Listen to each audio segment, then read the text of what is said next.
এটা ষ্টৰী শুনাবলৈ আহিছো ষ্টৰীটো এনেকুৱা এজন বান্দৰ ধৰা মানুহে বান্দৰ ধৰিবলৈ বিচাৰি আছিল বান্দৰ ধৰাটো ইমান সহজ কথা নহয় তেওঁ সেইকাৰণে এটা বুদ্ধি কৰিলে এটা ডাব নাৰিকল মুখখন কাটি পানীখিনি উলিয়াই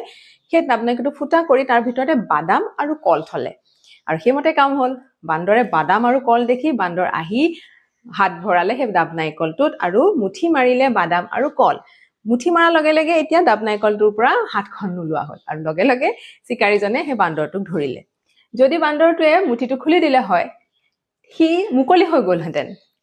ঠিক তেনেধৰণে আমিও আমাৰ জীৱনত মুঠি মাৰি বহুত বস্তু ৰাখি ধৰি থাকো আমাৰ খং এই যে ক্ষমা কৰিব নোৱাৰা আমাৰ কথাবোৰ আমাৰ ভয় সেই শংকা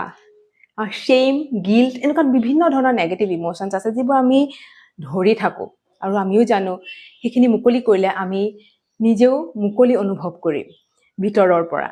কিন্তু তথাপিও আমি ধৰি থাকো সেইকাৰণে সদায় এইটো কথা মনত ৰাখিব letting go is always gives you the freedom that you need in your life কেতিয়াবা হাতখন মুকলি কৰি চাওক